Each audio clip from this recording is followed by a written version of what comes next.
আসসালামু রহমতুল্লাহ। আশা করি আপনারা সবাই অনেক ভালো আছেন। আলহামদুলিল্লাহ আমিও আল্লাহর রহমতে অনেক ভালো আছি। আজকে আমরা কনফিউশন ক্লাস 6 নিয়ে আলোচনা করব। আমরা গত ক্লাসগুলোতে কনফিউশন ক্লাস 1 2 এভাবে করেছিলাম, আর আজকে কনফিউশন ক্লাস কি 6 নিয়ে আমরা আলোচনা করব। তো শুনুন, কথা না বাড়িয়ে আমাদের আজকের মূল ক্লাসটিতে চলে যাই।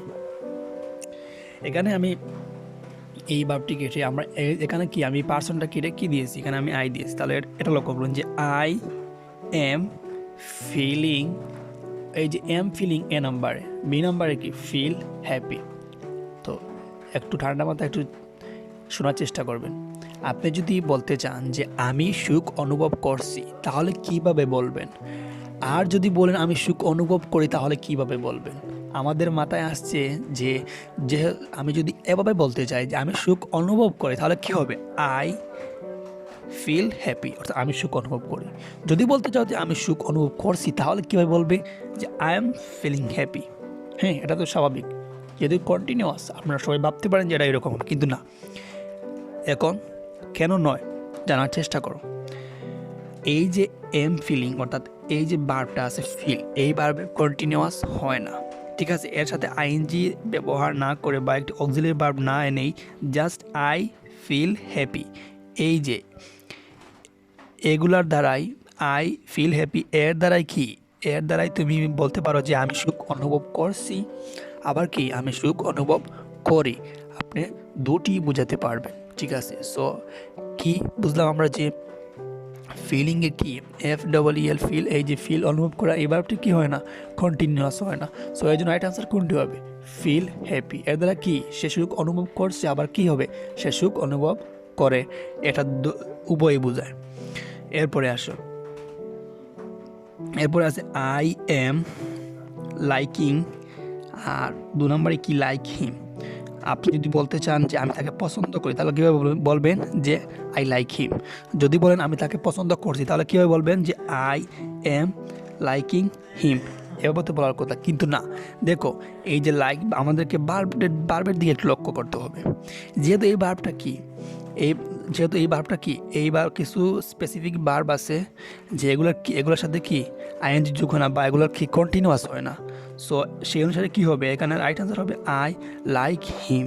অর্থাৎ এর দ্বারা তুমি কি বোঝাতে পারবে? যে এর দ্বারা আপনি বলতে পারবেন যে আমি তাকে পছন্দ করি এবং তাকে আমি কি পছন্দ করছি, উভয় আপনি বোঝাতে পারবেন।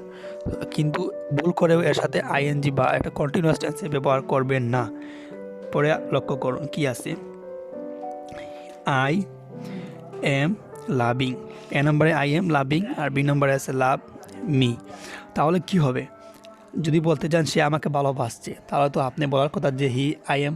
যদি বলতে চান যে আমি তোমাকে পছন্দ করছি, তাহলে কীভাবে বলবেন? যে আই এম লাভিং ইউ। যদি আমি দিই এখানে যে আমি তোমাকে কি পছন্দ করছি, তাহলে আপনি তো বলবেন যে এটা কন্টিনিউয়াস আছে, তাইলে আমরা আই এম লাভিং এভাবে দিয়ে দিই। কিন্তু না, আই লাভ ইউ, এর দ্বারা কি আমি তোমাকে ভালোবাসি বা আমি তোমাকে ভালোবাসছি উভয়ই প্রকাশ পায়, ঠিক আছে?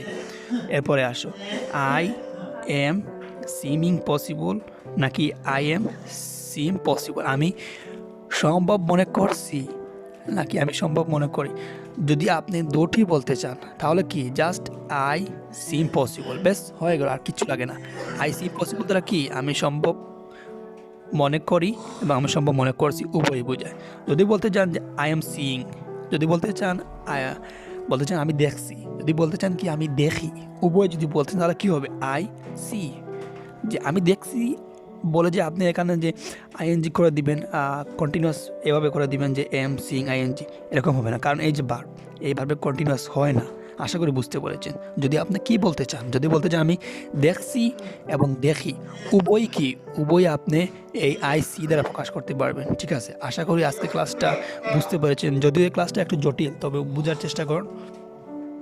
শর্টকাটে চলে আসেন।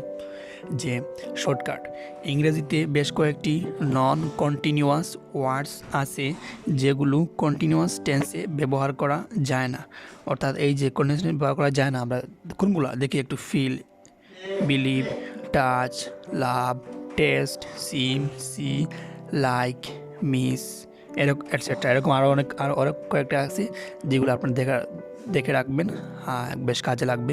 যে এগুলো কি, এগুলো কন্টিনিউয়াস টেন্সে ব্যবহার করা যায় না। তুমি বলতে পারবে না যে আই এম বিলিভিং, তুমি বলতে পারবে না আই এম টাচিং। তুমি আমি বিশ্বাস করছি এই বাক্যটা যদি বলতে চাও তাহলে কীভাবে বলবে যে আই বিলিভ।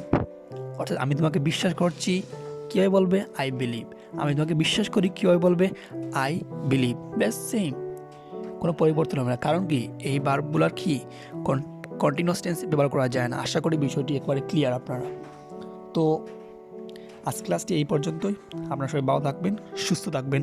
আবারও কনফিউশন ক্লাস 7 নিয়ে আপনার সামনে উপস্থিত হবো। আর সেই পর্যন্ত সবাই ভালো থাকবেন, সুস্থ থাকবেন। আসসালামু আলাইকুম ওয়া রাহমাতুল্লাহ।